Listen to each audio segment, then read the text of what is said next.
أعوذ بالله من الشيطان الرجيم. بسم الله الرحمن الرحيم. الحمد لله رب العالمين، والصلاة والسلام على أشرف الأنبياء والمرسلين، سيدنا ومولانا أبي القاسم محمد. اللهم صل على وعلى أهل بيته الطيبين الطاهرين المعصومين المظلومين الغر الميامين، ولعنة الدائمة الباقية على أعدائهم أجمعين من الآن إلى يوم الدين. أما بعد، فقد قال رسول الله صلى الله عليه وآله وسلم لجابر بن عبد الله الأنصاري: يا جابر، إنك ستدرك رجلا مني اسمه اسمي وشمائله شمائلي. صدق مولانا رسول الله صلوات على محمد وآل محمد. صل على محمد وآل محمد. السلام عليكم ورحمة الله وبركاته. First of all, we would raise our hands, inshallah, by giving the wasila of Ahl al-Bayt alayhim as-salam, بحق فاطمة وأبيها وبعلها وبنيها يا Allah. Ya Allah, please hasten the dhuhur of Imam Sahib al-Zaman. Ya Allah, we have come here with so many hajats, the hajats that we have related to this world, the hajats that we have for the hereafter. Ya Allah, please fulfill all of them. And Ya Allah, we had marhumin that used to be part of these ceremonies, that were part of these majalises. Unfortunately, they are not with us anymore. Ya Allah, please forgive all of their sins. And Ya Allah, within our community, we have people that are afflicted with pain, that are afflicted with illness. And one of our really sincere elder uncle or brother, should I say, Ahmed Bhai, his mother is severely ill and he has gone to India to see his mother. We ask Allah Almighty to, Ya Allah, cure all the marid and maradah that we have within our community with extreme and intensive healing, inshallah. Salawat ala Muhammad wa ali Muhammad. Allahumma salli ala Muhammad wa ali Muhammad wa ajjal farajahum wa la'ana a'da'ahum. So the topic today, I basically asked that, inshallah, I'm going to talk a little bit about Imam Muhammad bin Ali Al-Baqir alayhi salatu wassalam. And the topic that I had in my mind was regarding the title Baqir. Right? Generally, when we are discussing about the titles of Ahlul Bayt, about the al-qabat of Ahlul Bayt alayhimus salam, then some of them are those that are divinely given by Allah Almighty, or that are given by the Masumeen alayhimus salam through their quotations, through the narrations that are being quoted towards us. Likewise, Imam Ali is called what? Amir al-Mu'mineen, something which is Mansoor, something which is divinely given. Prophet being Khatamun Nabiyyin, something which is divinely given. Sayyidah Fatima being Zahra or being Muhadditha, something being divinely given. Likewise, Imam Hassan bin Mushtaba, Imam Hussein bin Sayyidul Shuhada, the fourth Imam as being Sayyidul Sajideen or Zainul Abideen, the sixth Imam as Sadiq, the seventh Imam as Qadim, and the list continues all the way till the end. Likewise, our last Imam, who we call Al-Qa'im, who we call Al-Muntadhir, all of these titles that are being given to the Imams are being given divinely. So one of the titles, the personality that inshallah we will be talking today, is about the fifth Imam, Imam Muhammad bin Ali, who is given the title what? Baqirul Ilm. Right? So I selected a portion of the riwayah, and inshallah I'm going to discuss this riwayah in the whole majalis that I'm going to speak. And this riwayah is quoted by Sheikh Kulaini in his book Al-Kafi.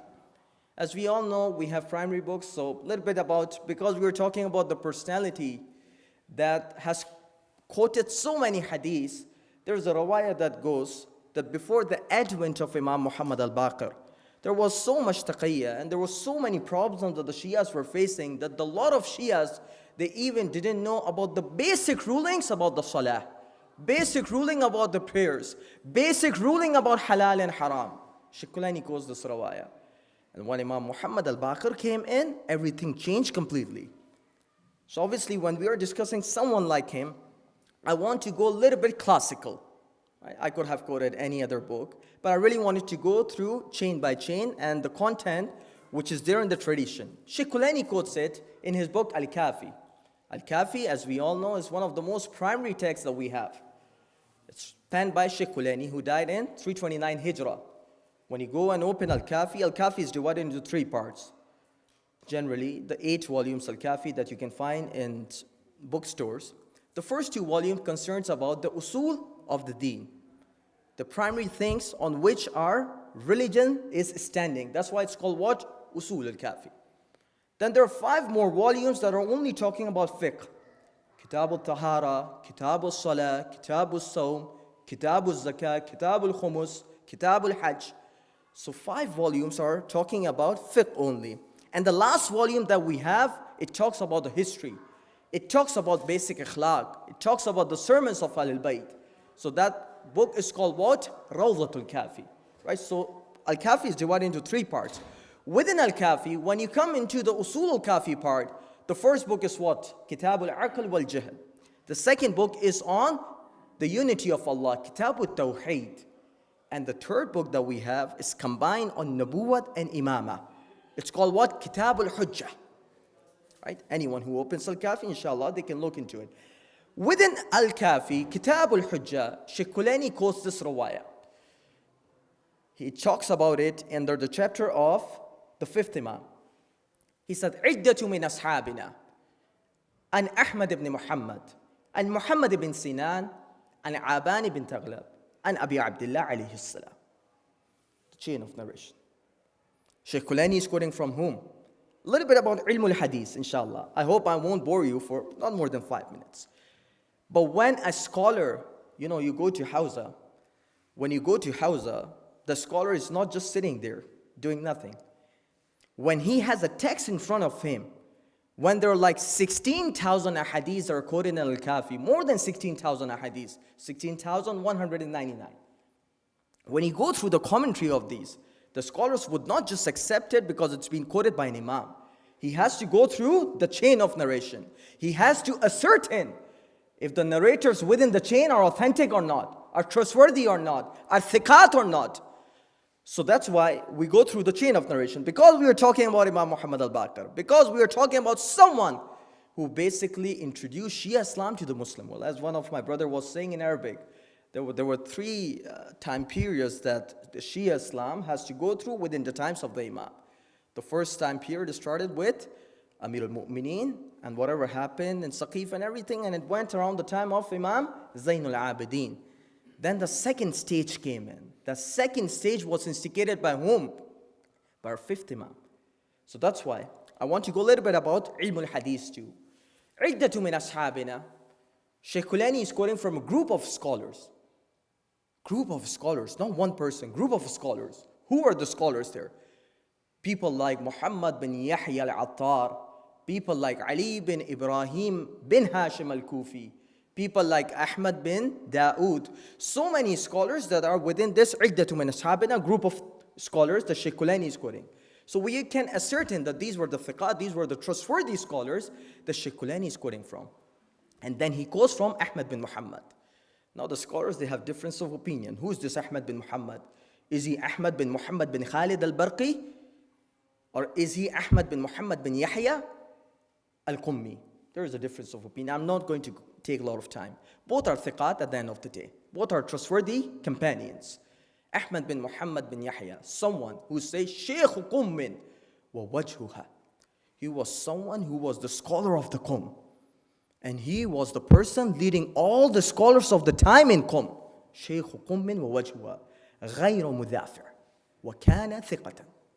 Someone who cannot be matched when it comes to the scholarship. Someone who cannot be matched when it comes to the knowledge. And he was a trustworthy companion. And then he's quoting from Muhammad bin Sinan. Muhammad bin Sinan is someone is mukhtalifun fi. Someone, our scholars have different opinions. Some contemporary scholars accept him. Some contemporary scholars don't accept him. Sayyid Khouy, he had a different opinion. Sayyid Khomeini would used to accept the narrations. But either way, this hadith is being quoted from multiple chains. Sheikh Sudouk has quoted in his book Ilal al-Shara'i through a chain that goes from Amr bin Shimr, and he's quoting from Jabir bin Yazid al-Ju'fi. Likewise, we have Sheikh Mufid quoting in his book Al-Ikhtisas, even Sunni scholars too. A Mu'tazili scholar with the name Ibn Abi Hadid al-Mu'tazili. He has quoted in his book Sharh Nahj al-Balagha. Likewise, a Hanfi scholar, Sitt ibn Jawzi, has quoted in Tadhkiratul Khawaz. A Maliki scholar, Ibn Sabbagh, has quoted in his book Al-Fusul al-Muhamma. Likewise, Saba'iq al-Dhahab, likewise Taj al-Uruz, basic lexicon or basic dictionary you go under the word Baqarah, you will find that they would pretty much mention the title of Imam Muhammad bin Ali Al-Baqir, and they would discuss why he used to be called as Baqir. So something which is accepted by both Sunnis and Shias. And the final narrator of the hadith, a little bit, inshallah, we will be done with it. Aban bin Taghlab. I really want all of you to have a little bit knowledge about the companions of our Imams too. Aban bin Taghlab, Sheikh Najashi in his book Al-Rijal, he says, كان عظيم المنزلة. عظيم المنزلة.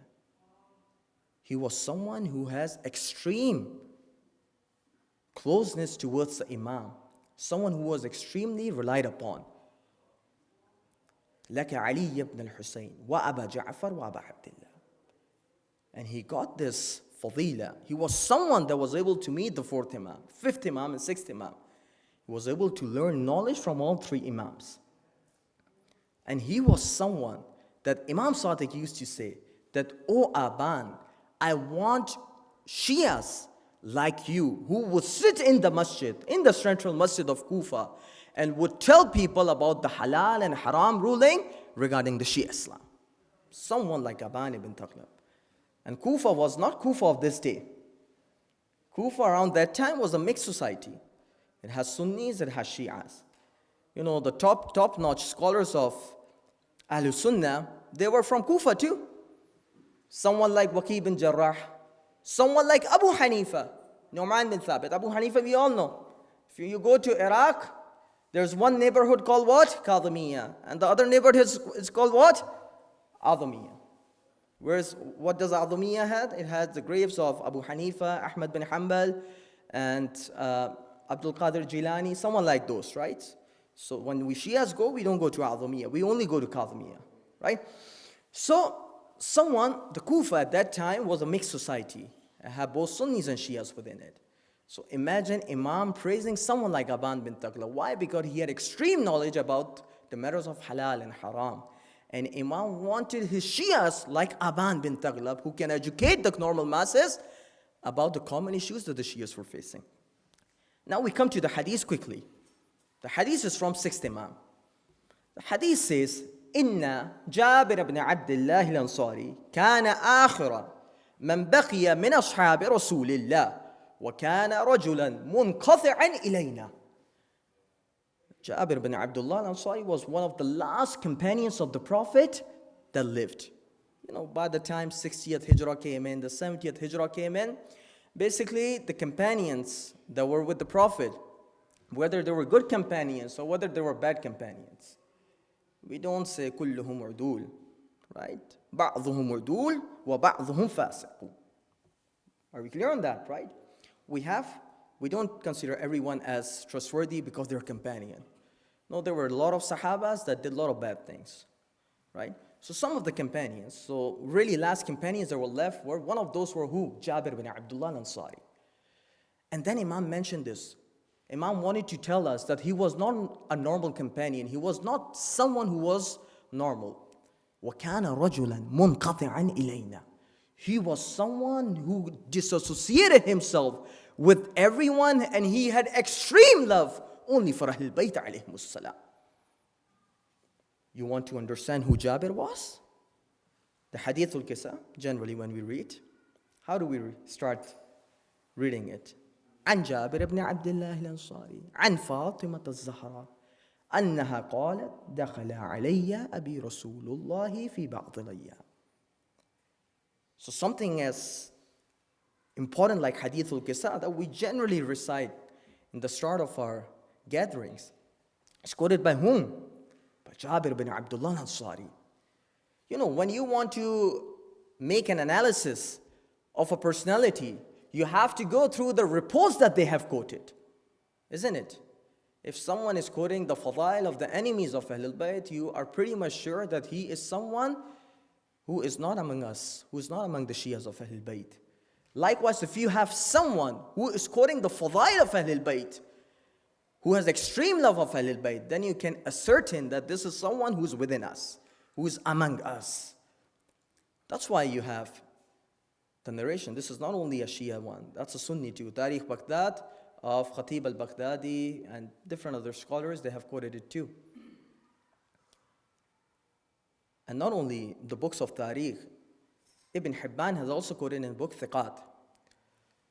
Jabir, the hadith says, Jabir used to walk in the streets of Medina. كان يدور في سكك المدينة ومجالس الأنصار. That he would walk around the streets of Medina. Now imagine someone like Jabir going through the streets of Medina and going through the ceremonies or going through the gatherings of Ansar, because he was from Ansar too. And then he would say out loud, like someone who is really old, كان متوكئا على عصاه. He was so old that he used to lean towards his wooden stake to walk. Someone as old as Jabir. But he was better than a lot of our youngsters, a lot better. And then he used to scream in the streets of Medina, علي خير البشر فمن أبى فقد كفر. Ali is the best of creation. And if anyone denies it, he has committed what? Disbelief. And not only this, he says, يا معشر الأنصار أدبوا أولادكم بحب علي بن أبي طالب. اللهم صل على محمد وآل.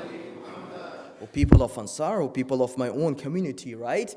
I want all of you to teach your kids the love of Ali ibn Abi Talib. فَمَنْ أَبَى فَانْظُرْ فِي شَانِ أُمِّهِ. The last part, because of some hifd al-marat, I'm not going to translate. But inshallah, people that can understand, they can understand what I'm going through. مَنْ أَبَى فَانْظُرْ فِي شَانِ أُمِّهِ. Same Jabir bin Abdullah al-Ansari, who was the first, among the first Za'ir min al-Zuwar of Imam Hussein alayhi salatu wassalam. Even before the Qafila, Ahl-Bayt alayhi wassalam, they reached from Syria to Karbala. Who was there before them? Jabir bin Abdullah with his servant Atiyah al-Awfi. We read when we are going through the Maqtal of Arba'in, we always go through these quotations, right? This is the same Jabir. This is the same Jabir who has quoted one narration that I really want all of us to understand. I used to think it was only the day of Ghadir where Prophet uplifted Amirul Mu'mineen all the way that the whiteness of his armpit was visible. I used to think this. But when I went through this narration, my opinion changed. Jabir said that there were two occasions when Prophet uplifted Amirul Mu'mineen. One was on the day of Ghadir. The second was in a place called Ahjar Zaid. Right? It's a place which was in Hijaz, Ahjar Zaid. And it says the Prophet uplifted Amirul Mu'mineen so up that the whiteness of his armpit was visible. And if you want to give a really clear message and a really important message, you would not only say it through your words, but you would also want to depict it from your actions too. Right? So when he uplifted Amir al-Mu'mineen, then Prophet introduced Amir al-Mu'mineen as what? هذا علي ibn Abi Talib. This is son, Ali, son of Abu Talib. Amir al-Mu'mineen. He is the leader of the faithful. Sayyidul Wasiyyin. Among all the caliphs that have ever come from the time of Adam till the day of judgment, if there is someone leading them, it is Ali ibn Abi Talib. وَقَائِدُ الْغُرِّ الْمُحَجِّلِينَ. And the day of judgment, when the people will be going to the paradise, the people that will be given Jannah, so the leader of those people would be whom? Ali ibn Abi Talib. وَهُوَ عَيْبَةُ عِلْمِي. If anyone is container of my knowledge, complete container of my knowledge, it is Ali ibn Abi Talib. وَهُوَ وَصِيِّي فِي أَهْلِ بَيْتِي وَهُوَ يَقْضِي دَيْنِي وَيُنْجِزُ وَعْدِي وَهُوَ عَوْنِي عَلَى مَفَاتِحِ الْجَنَّةِ وَهُوَ مَعِي فِي شَفَاعَتِي. Unfortunately, I don't have time that I can go through all the translation, that these were the fadail of Amir al-Mu'mineen. And then Prophet said that, oh Jabir, yes, I want to tell, this is the point that I want to relate, how Jabir was close to the Prophet. Jabir said, yes Jabir, I want to tell you one more thing too, that I had a discussion with Allah Almighty. I wanted Allah to have a consensus to unify everyone on the earth on the wilayah and the imamah of Amir al-Mu'mineen. But Allah said, because this is Darul Imtihan, because this is a place where everyone has to be tested, where everyone has to be put on trial. So instead of taking this conclusion, Allah gave me some fadail that were only exclusive to me and Ali. And what were those fadail? Prophet says that أنا أول من يبعث يوم القيامة وعلي معي, that I would be the first person on the day of judgment who will be resurrected, and Ali would be with me. وأنا أول من يقرع باب الجنة وعلي معي, that I would be the first person to knock on the door of the Jannah, and Ali ibn Abi Talib would be with me. وَأَنَا أَوَّلُ مَنْ يَسْكُنُ فِي أَعْلَى عِلِّيِّينَ وَعَلِيٌّ مَعِي, that I would be the first person who would be residing on the top-notch ranks of the Jannah, and Ali would be with me. وَأَنَا أَوَّلُ مَنْ يُزَوَّجُ بِحُورِ الْعَيْنِ وَعَلِيٌّ مَعِي وَأَنَا أَوَّلُ مَنْ يَشْرَبُ رَحِيقَ الْمَخْتُومِ وَعَلِيٌّ مَعِي, and I would be the first person who would be given the divine nectar of the paradise, and Ali would be with me. Allahumma salli ala Muhammad.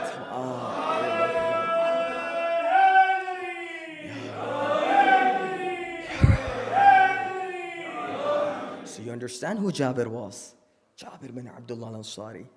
Someone who was so respected. So the hadith, I'm going to go back because I have to talk a little bit about the topic of Imam Muhammad al-Baqir too.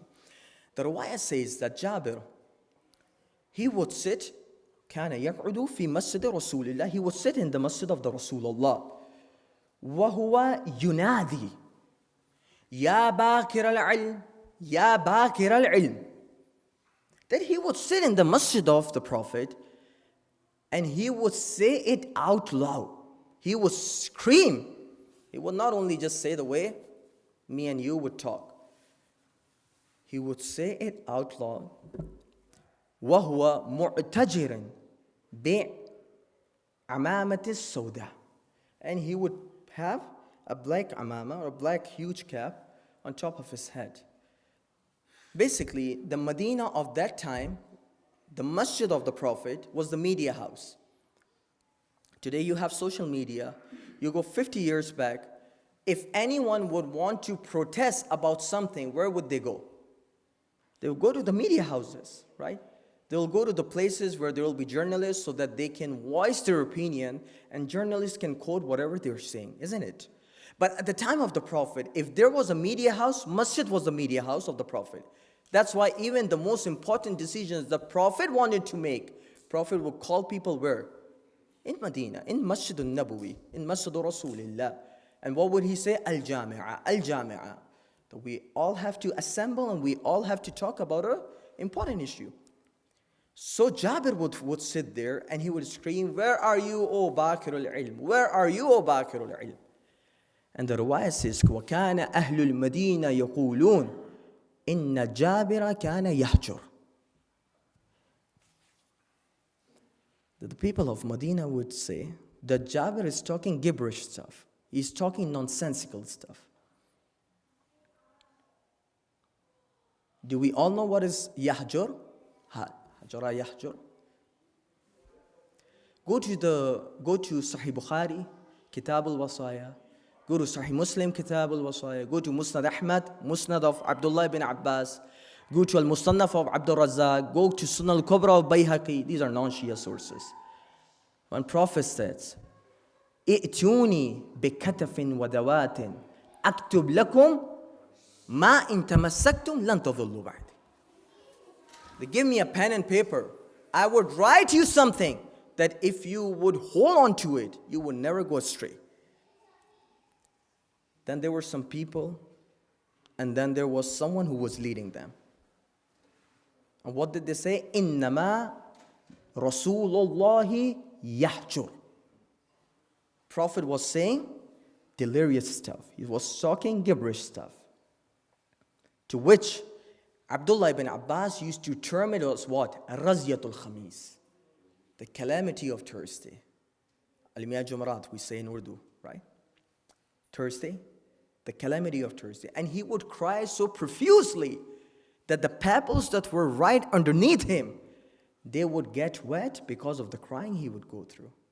He would just remember how Prophet was being treated by the people then. So the people of Medina, not all of them of course, but some of them, they had this habit that whenever the message of guidance will come in, they would try to discredit that message by saying that someone who's coming with it is coming with nonsensical stuff. To which Jabir, when he heard what people of Medina was saying, he says, Wallahi inni la ahjur. By Allah, I'm not saying anything nonsensical. Walakin sami'tu Rasulallah. But yes, I heard Prophet of Allah saying, Ya Jabir, innaka satudriku rajulan minni. You would come across a person within my family. Ismuhu ismi. His name would be on my name. وَالشَّمَائِلُهُ شَمَائِلِي. And his traits would be like mine. So one day Jabir was walking around and he saw a young boy. He says, Ya ghulam, aqbil, come forward. Then that person came forward. Then says, Adbir, go back. Then Imam went back too. He says, وَالَّذِي نَفْسُ بِيَدِي شَمَائِلُ رَسُولِ اللَّهِ. When he saw Imam going and coming back in certain way, he said, this is the same way Prophet used to come forward and go back. And then he says, Ma ismuka, what's your name? He replied, Ana Muhammad ibn Ali. My name is Muhammad, I am the son of Ali ibn al-Hussein, Zain al-Abidin. To which as soon as Jabir heard what he was saying, he started kissing the fifth Imam. And he says, Bi anta wa ummi. May my father and mother both be ransom for you, Mawla. Jadduka yuqri'uka salam. Your Jad, Prophet, has sent you the salutations, has sent you the salams. And that's when you hear Imam replying that salam to be on my Jad and salam to be on you, O Jabir. This is not in Al-Kafi, the quotation that but in other reports too. So what does Baqir means when Imam was saying? When he mentions what Prophet said about him, he said, إِنَّكَ سَتَدْرِكُ رَجُلًا مِنِّي يَبْكُرُ الْعِلْمَ بَقْرًا. That he would illuminate the knowledge. He would make the knowledge so obvious that everyone would be able to benefit from it. We want to know a little bit how our fifth Imam was Baqirul Ilm. How was he able to disseminate so much knowledge that we have? How much? How was he able to do so? There was a time when the Shias were under a strict taqiyya. Karbala happened. Imam Sajjad was not able to preach the message so easily. He has to go through every problem that you can possibly think about. Shukran. Thank you. He has to go through every problem that you can possibly think about. But how was he able to face that, Imam Muhammad al-Baqir? The first thing he did was what? Was to train the students, was to train the talamis, the people within him. And there were some people within the companions of Imam that quoted so many narrations, so many reports from him. Let me give you an example of Jabir bin Yazid al-Ju'fi. If you go to Wasail al-Shia, the 30th volume is about the Rijal. Al-Amhur Amli has talked about different companions. He talks about Jabir bin Yazid al-Ju'fi. One is Jabir bin Abdullah, we already discussed. The other one is Ja'bar al-Ju'fi. Hura Amli and other scholars have said that Jabir only from Imam Muhammad al-Baqir, he has quoted 70,000 narrations, 70,000 reports. So imagine one companion of Imam. Imam was able to give so much knowledge to only one student. And then you have someone like Muhammad bin Muslim. You know, mashallah, we have people sitting from Lebanese background. We have people sitting from Iraqi background. We have people sitting from Afghani background. We probably would have people sitting with from Iranian background. We have people coming from Pakistani, Indian, so many backgrounds. This is not something which is new. It used to happen in the days of the Imam too. Muhammad bin Muslim, he was from which tribe? Banu Thaqif. Banu Thaqif, a proper Arab tribe. Jabir bin Yazid was from what? Al-Ju'fi, from Iraq, from Kufa. Right? One is from Medina, one is from Ta'if, Banu Thaqif. The other one is from where? From Kufa. One is from Hijaz, from around that area. The other one is from Kufa, from Iraq. Then you have someone like Zurara ibn A'yun. Zurara, if you go through the history of Zurara, Zurara was one of the companions of whom? Imam Muhammad Al-Baqir, Imam Sadiq too. And a little bit about Imam Qadim too. That's a discussion that we can have a separate day. Zurara was originally from Rome, from the West. But when he came, he was originally a Sunni. He converted to Shia Islam after meeting the fifth Imam. And after that, Imam was able to train him so much that when you see Zurara coming under the chain, you don't have to investigate further. He is someone from Ashab al-Ijma', someone who is to be relied upon. His quotation, his narrations are to be relied upon. Likewise, we have people from Kabul too. Kabul, at that time. Someone like Abu Khalid al-Kabuli, who had a famous incident with Imam Zain al-Abidin. His original name was what? Kankar. Kankar was his original name. But he was originally from where? Kabul. Likewise, we have people from subcontinent too. You know, the people, when Basra, when the war, when Jamal happened, right? When you go to the scholars, they don't say that the Jamal happened instantaneously. There was a smaller version of Jamal that's called what? Jamal al-Sughra. And there's a bigger war that happened in Basra, which we call Battle of Jamal. Initially, the opponents or the mukhalifun or the enemies of Ahlul Bayt, they attacked Basra.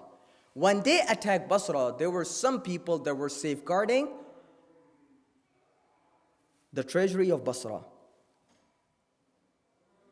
And those were from where? Those were from the Sindh area of Pakistan, even if you go today. They were probably, if I'm not wrong, they were called Salajuqa. Something, it's going off my mind. But inshallah, if I would remember, I can go through. 70 of them were beheaded. 70 of them were beheaded by the army of the enemies of Ahlul Bayt that were attacking Basra. And that's why Amir al-Mu'mineen came in, to avenge the killing of the Shias of Basra. Right? So we have people from all facets of nationalities that were part and parcel of the companionship of the Imams. So he was able to train so many of them. I'm not going to take more than 5 to 10 minutes, inshallah. One of the companion he had is Muhammad bin Muslim. He says, "Ma shajara fi ra'i qattun illa sa'altu anhu Aba Ja'far alayhi salam hatta sa'altu anhu 30,000 hadith." That whenever I would be in a doubt, whenever I would have a question, I would go and ask our fifth Imam. And I asked him so much that I was able to only quote from Imam Muhammad al-Baqir 30,000 hadith. And from his son, Imam Sadiq, 16,000 hadith. So you can see the magnitude of the knowledge that Imam was able to disseminate. Unfortunately, we don't have all the books that were written by the early scholars remain till this day, unfortunately. But a lot of them, people like Sheikh Tusi, when he came, when he wrote the book, he was able to collect a lot of the early narrations that we can think. Sheikh Suduq, likewise Sheikh Kulaini, and other scholars too. But a lot of them, we missed it because of the incidents that happened during the history. The second thing he was able to do was, he was able to teach not only to the Shias, but also to the non-Shias too. You think about it. His university was not only for the Shias of Ahlul Bayt. A lesson for us. Our majalises, our gatherings should not only be for the followers of Ahlul Bayt. It should also be inclusive when other people want to come in and want to educate themselves about the knowledge of Ahlul Bayt. You know, we have a scholar, his name is what? Nawawi. Nawawi is one of the scholars who has written a commentary on Sahih Muslim that's called Al-Minhaj, Sharh Sahih Muslim.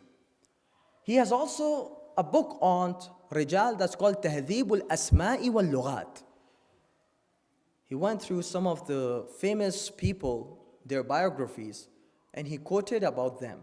When he came under the chapter of the fifth Imam, under the tarjuma of the fifth Imam, he says that there were big scholars that have quoted and that have attained their knowledge from the fifth Imam.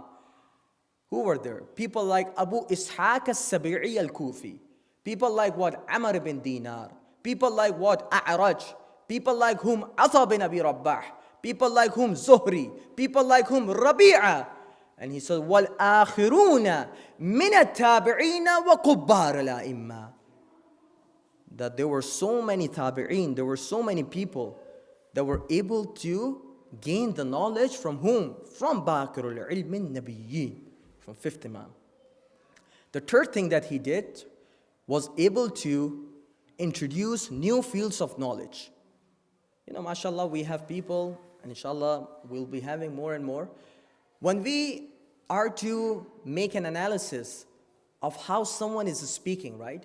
So we would go to the rules of the English. We'll go to the rules of the way a speaker has to speak. We would go on to the rules of the Islamic knowledge that someone has to apply. And based on all these standards, you would be able to see how a speaker is able to communicate his message, isn't it? So this knowledge that you have is called what? Mizan. It's called what? A balance that you have through which you will be able to judge whether something is authentic or not. So Imam was able to introduce a field of knowledge that's called what? Ilmul Uruz. And a lot of other fields of knowledge too, but I'm just giving you one example. One of the students of Imam, Ilmul Uruz, is which knowledge? It is the knowledge through which you are able to see the poetry of Arab.